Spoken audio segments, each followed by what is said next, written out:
Hello दोस्तों, online study point में आपका स्वागत है। और आज की जो हमारी वीडियो है साइंस की वीडियो है, जिसमें हम जेनेटिक्स जो है डिस्कस करने वाले हैं। ऑलरेडी मैंने प्लांट जेनेटिक्स जो है उसकी वीडियो अपलोड कर दी है।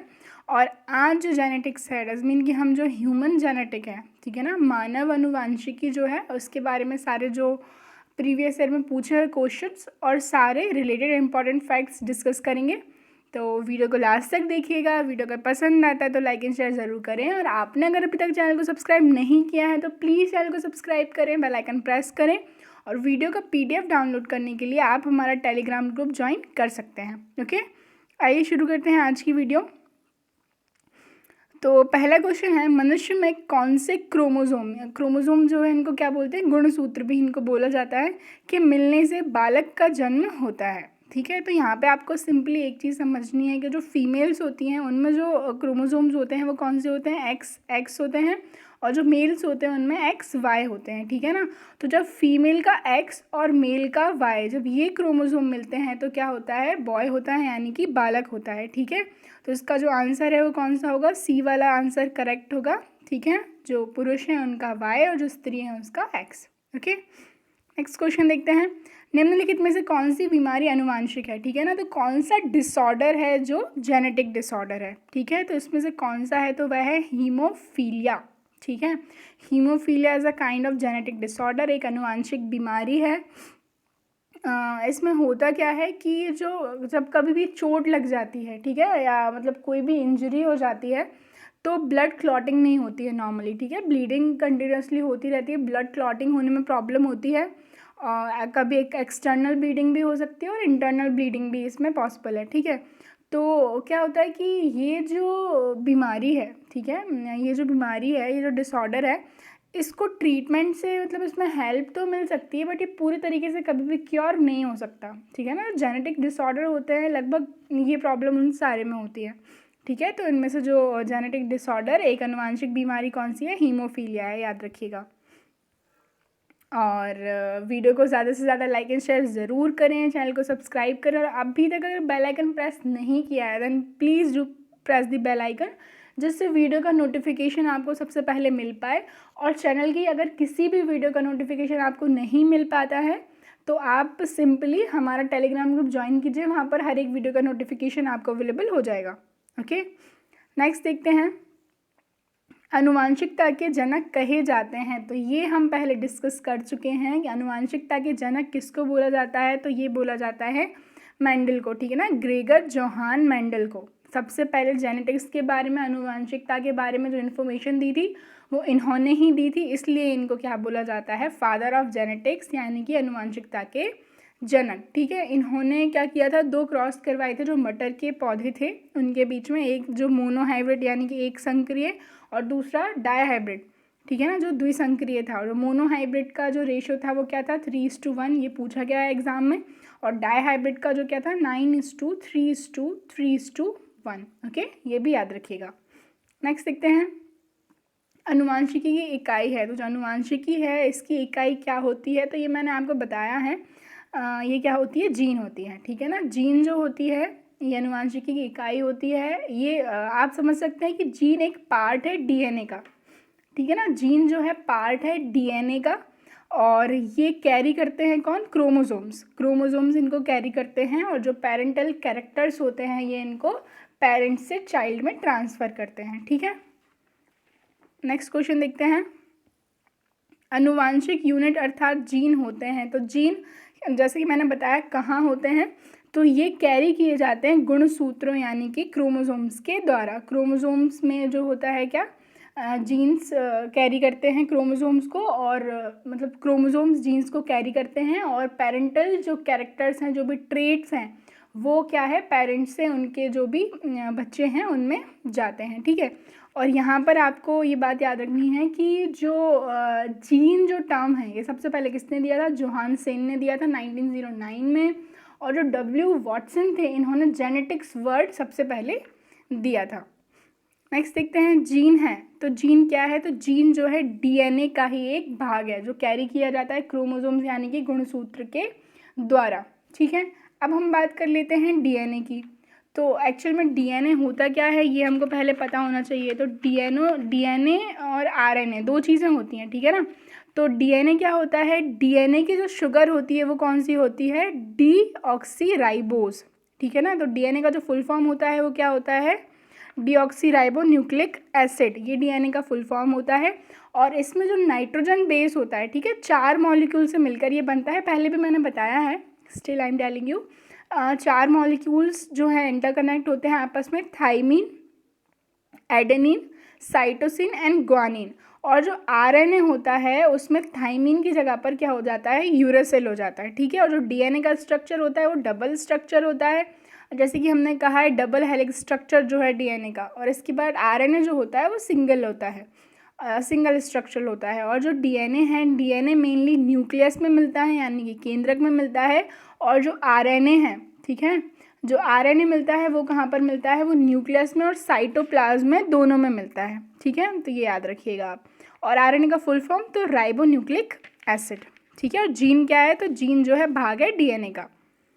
नेक्स्ट देखते हैं, सर्वप्रथम प्रयोगशाला में जीन का संश्लेषण यानी कि जीन सिंथेसिस करने वाले वैज्ञानिक थे, तो कौन थे, वह थे डॉक्टर हरगोविंद खुराना, ठीक है। डॉक्टर हरगोविंद खुराना ने सबसे पहले जीन सिंथेसिस या जीन संश्लेषण किया था।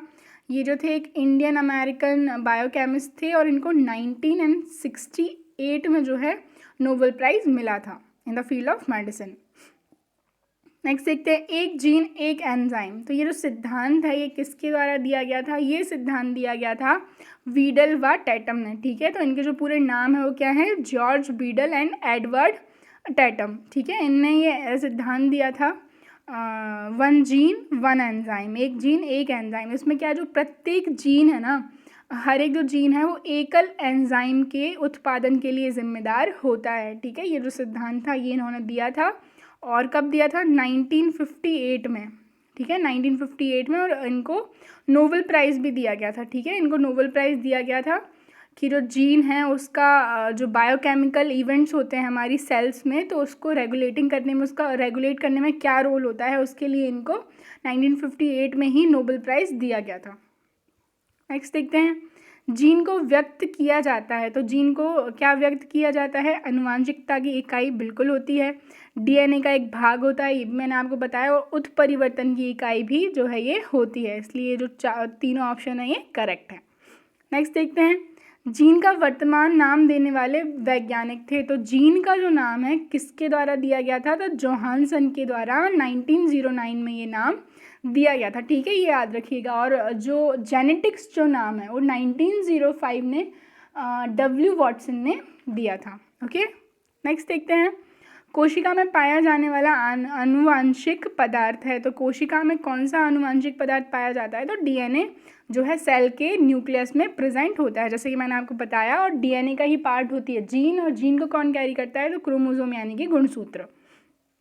नेक्स्ट देखते हैं, प्रयोगशाला में सर्वप्रथम डीएनए का संश्लेषण किया था। तो ये भी किसने किया था, डॉक्टर हरगोविंद खुराना ने, ठीक है। इनके बारे में हम डिस्कस कर चुके हैं। नेक्स्ट देखते हैं, डीएनए का डबल हेलिक्स मॉडल, ठीक है, जो कि मैंने आपको बताया कि डीएनए जो होता है डबल हेलिकल होता है, और जो आरएनए होता है वो सिंगल स्ट्रक्चर होता है। तो डबल हेलिक्स मॉडल जो है डीएनए का किसने दिया है, ये दिया है वॉटसन एवं क्रिक्स ने, ठीक है। वॉटसन एवं क्रिक्स ने ये मॉडल दिया है 1953 में। नेक्स्ट क्वेश्चन देखते हैं, माता पिता के गुण उनकी संतानों में किसके द्वारा स्थानांतरित होते हैं। तो किसके द्वारा होते हैं, गुणसूत्र के द्वारा, क्योंकि जो गुणसूत्र यानी कि क्रोमोसोम्स होते हैं वो क्या कैरी करते हैं, वो जीन्स कैरी करते हैं। जीन्स जो होते हैं पार्ट होते हैं डीएनए का, और डीएनए जो है डीएनए और जीन्स और क्रोमोसोम्स, ये तीनों चीज़ें आपको याद रखनी है। इन्हीं से जो है क्या है, पेरेंटल कैरेक्टर्स उनके बच्चों में ट्रांसफ़र होते हैं, ठीक है, लिंक्ड है सब कुछ। नेक्स्ट देखते हैं, किस कारण एक माता पिता की सभी संतानें एक समान नहीं होती, ठीक है ना। आपके भी जो ब्रदर एंड सिस्टर्स होंगे सब एकदम आइडेंटिकल नहीं होते, कुछ ना कुछ डिफरेंसेस होते हैं। तो उसका रीज़न क्या होता है, ठीक है, पेरेंट्स तो सेम ही हैं। तो जो है आनुवांशिक की भिन्नता, वातावरण की भिन्नता, किस तरीके का एटमॉस्फेयर मिला है, और उपरोक्त दोनों, ठीक है। यानी कि जो सही ऑप्शन है वो क्या है, सी है। दोनों ही रीज़न होते हैं कि जो पेरेंट्स होते हैं उनके जो बच्चे होते हैं वो डिफ़र होते हैं, ठीक है ना। जो ट्विन्स होते हैं यहाँ उनकी बात नहीं हो रही है, जो बच्चे होते हैं हमारे एल्डर सिस्टर, यंगर सिस्टर, इस तरीके से, तो जो क्या होते हैं, डिफ़र होते हैं एक दूसरे से, तो उनके ये सारे रीजंस होते हैं। नेक्स्ट देखते हैं, मनुष्य में द्विगुणीय क्रोमोसोम की संख्या होती है। तो अब यहाँ पे कंफ्यूज नहीं होना चाहिए। बेसिकली हमारे में जो क्रोमोसोम्स होते हैं वो कितने होते हैं, ह्यूमंस में 46 होते हैं, ठीक है। लेकिन यहाँ पर दो गुणित बात हो रही है, ठीक है, यानी कि इसकी ग्रुप की बात हो रही है, पैर की बात हो रही है। तो 46 का जो हाफ होगा वो कितना हो जाएगा, 23, यानी कि 23 पेयर ऑफ क्रोमोसोम्स प्रेजेंट होते हैं। नेक्स्ट देखते हैं, पुरुष में पुरुषत्व के लिए कौन सा गुणसूत्री संयोजन उत्तरदायी होता है। तो मैंने आपको फर्स्ट क्वेश्चन में ही बता दिया था कि जो मेल्स हैं उनके जो क्रोमोसोम्स हैं वो कौन से उनका कौन सा पेयर प्रेजेंट होता है। तो XY जो होता है वो मेल्स में होता है, और फीमेल्स में जो होता है XX होता है। जब XX क्रोमोसोम्स मिलते हैं तो क्या बालिका होती है, और जब XY जो होते हैं तब क्या बालक होता है, ठीक है। तो डी वाला ऑप्शन जो है वो करेक्ट होगा। नेक्स्ट देखते हैं, एक सामान्य मानव शरीर में कोशिका में गुणसूत्रों की संख्या होती है। तो जो हमारे ह्यूमंस की जो सेल्स है उसमें क्रोमोसोम कितने होते हैं, तो कितने होते हैं, 46 होते हैं। और अगर पूछ लिया जाए, पेयर पूछ लिया जाए, तो कितने होते हैं, 23 पेयर होते हैं। नेक्स्ट देखते हैं, नवजात शिशु के लिंग निर्धारण किसके वंशागत हुए गुणसूत्र द्वारा किया जाता है। तो जो हम बात कर रहे हैं कि बेबी का जो सेक्स डिटर्मिनेशन होता है वो किस पर डिपेंड करता है, तो वो डिपेंड करता है फादर पर, ठीक है ना। किस पर डिपेंड करता है, फादर पर, क्योंकि फीमेल्स जो होती हैं उनमें जो दोनों क्रोमोसोम्स जिनका संयोजन होता है वो XX होते हैं, और मेल्स में XY होता है, ठीक है ना। तो ये डिपेंड करता है फादर पर। नेक्स्ट देखते हैं, एक सामान्य मानव शुक्राणु में ऑटोजोम की संख्या कितनी होती है। तो अब यहाँ बात क्रोमोसोम्स की नहीं हो रही है, यहाँ बात हो रही है ऑटोजोम्स की। तो जो ऑटोजोम्स होते हैं वो कितने होते हैं, 22 होते हैं, ठीक है ना। और जिससे जेंडर डिसाइड होगा वो एक पैर हो जाता है, तो फिर जब जाके क्रोमोसोम्स की संख्या जो जोड़ी है वो कितनी हो जाती है, 23 हो जाती है, ठीक है। लेकिन जब शब्द आ रहा है ऑटोजोम तो कितने होंगे, वो 22 होंगे। नेक्स्ट देखते हैं, जेनेटिक्स निम्नलिखित में से किसका अध्ययन है। तो जेनेटिक्स जो है किसका अध्ययन है, आनुवांशिकता और विचरण का, ठीक है ना। जेनेटिक्स किसका अध्ययन है, तो आनुवांशिकता और विचरण का। आनुवांशिकता मतलब क्या, जो जेनेटिक्स की हम बात करेंगे, विचरण मतलब वेरिएंस, जो भी वेरिएंस होते हैं पेरेंट्स के कुछ कैरेक्टर्स, और जैसे कि फीमेल और मेल कैरेक्टर मिलकर बेबी में अलग कैरेक्टर्स होते हैं, ठीक है ना। तो इसको वेरिएंस यानी कि विचरण बोला जाता है। नेक्स्ट देखते हैं, लैंगिक जनक के आनुवांशिक विचरण कैसे होता है। तो ये जो है किस प्रकार से होता है आनुवांशिक विचरण, तो इसका हम बात करें कि जीन के सम्मिश्रण से ये भी रीज़न होता है, क्रोमोसोम के बदलाव से ये भी रीज़न होता है, और जीन के मिश्रण से, ठीक है। तो जो उपयुक्त सभी हैं ये जो क्या होंगे, इसका सही आंसर है। नेक्स्ट देखते हैं, गुणसूत्र में होते हैं। तो गुणसूत्र में क्या होता है, ये किससे बने होते हैं ये बताना है। तो ये किससे बने होते हैं, DNA और प्रोटीन से, ठीक है। नेक्स्ट देखते हैं, शिशु का पितृत्व स्थापित करने के लिए निम्नलिखित में से एक तकनीक का प्रयोग किया जाता है। तो वह कौन सी है, तो वो कौन सी है, DNA फिंगरप्रिंटिंग, ठीक है। DNA फिंगरप्रिंटिंग सबसे पहले यूज़ की गई थी 1985 में अप्रॉक्स। तो इसमें क्या होता है, या तो व्यक्ति की पहचान करने के लिए, उसके फादर का पता लगाने के लिए, ये कई सारी रीजंस होते हैं बिहाइंड दैट, जिसमें इस टेक्निक का यूज़ किया जाता है। तो नाम बस याद रखिए कौन सी है, DNA फिंगरप्रिंटिंग। नेक्स्ट देखते हैं, जीन शब्द किसने बनाया था। तो जीन शब्द सबसे पहले किसने बनाया था, WL जोहानसन ने 1909 में सबसे पहले इस वर्ड के बारे में मतलब सबसे पहले ये वर्ड कॉइंड किया था, ठीक है ना। और जो वॉटसन थे उन्होंने जेनेटिक्स वर्ड दिया था 1905 में, ठीक है। तो ये थी हमारी आज की वीडियो अगर पसंद आती है तो लाइक एंड शेयर ज़रूर करें। Thank you.